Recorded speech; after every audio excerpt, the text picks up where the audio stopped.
Now you're hearing me on the built-in mic of the SuperEQ A200. Go ahead and give me a comment and let me know how I sound on this built-in mic. What if you had a pair of active noise canceling headphones that also doubled as a high quality headset that you could use for meetings, gaming, teleconferences, etc.? A headset that could drown out plane noise even for both music and calls. Well, this is what the Super EQ A200 are promising. And I want to thank you for viewing my channel and choosing to hang out with me today. My name is Mitchell, and over here, I like to review cool mobile tech. And if you guys like it, you might want to stick around and see some more videos. Now, before we talk about the specs, I want to tell you a bit about the brand. SuperEQ is the sister company of One Audio. One Audio is an over-ear headphone company that has been well known for making really solid headphones for both mixing and mastering, and they compete with brands like Audio-Technica, delivering a flat sound curve, and I've been using a pair of their headphones for a while. Now, SuperEQ, on the other hand, their sister company, they are more of a consumer electronics brand, and they're a little bit less focused on audiophiles and more on kind of dynamic or unique headphones, kind of like these. Now, the specs of the SuperEQ A200 are 40mm drivers.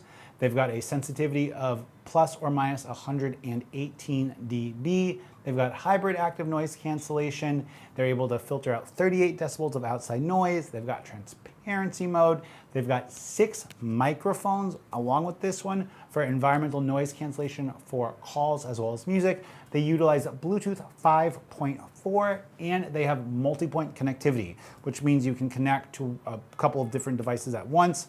They have a 3.5mm headphone jack, and they charge over USB-C, and they charge a 1,000 milliamp hour battery. In regards to battery life, you're looking at 100 hours ANC off, 60 hours ANC on, and charge time of less than 3 hours with a quick 10-minute charge if they are dead, getting you up to 7 hours of playback time. Now, talking about build quality and design, these are mostly black plastic. They've got rotating ear cups. The ear cups are pretty well dampened. Behind your left hand, you are going to have the button to toggle ANC, as well as a cool AirPods Pro style little jog wheel that can be used for both play, pause, turn up your music, fast forward, rewind, etc. And they are going to have a USB-C jack for charging that will also accept the USB-C microphone, and the microphone is going to have a little button on the front to mute it if you don't want the microphone to be on. One thing that I do find kind of odd about these is that they rotate with the ear cups facing up. I'm used to them rotating the other way. This might be because of the mic. It's likely because of the mic, but I didn't double check. And I have to say that for around $60, they feel okay. They feel pretty average for a pair of $60 headphones.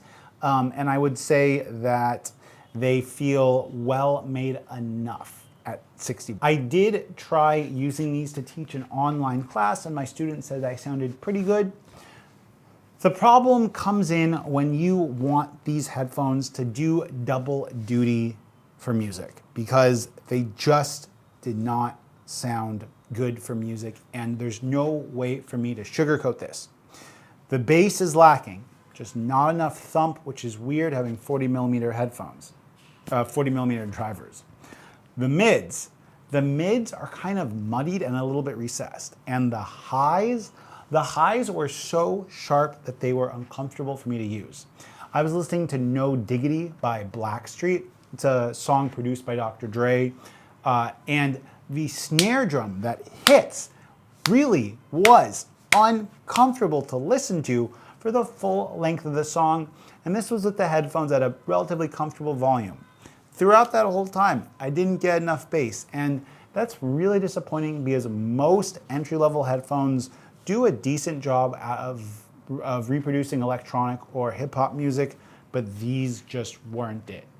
These did sound okay for podcasts and for spoken word stuff, and I really wish that they had some kind of audio toggle or some kind of EQ toggle where when you plug the headphones in when you plug the microphone into the headphones, I should say, they switch to like a different EQ that's more meant for like calls or for voice, because these did sound fine with voice, but with music, man, I just didn't want to use them. I don't know if there's an app for these, because to be honest, after using them and having this kind of user experience, I didn't really want to use the app for them. That said, I could see how many people might want this for gaming, or if you wanted like a gaming headset that could be used for like work-related stuff, this would be fine. The soundstage on them felt okay in my experience, and they might do a decent job of recreating where things are in a video game. They just were not the headphones for me. There's no other way for me to really say it.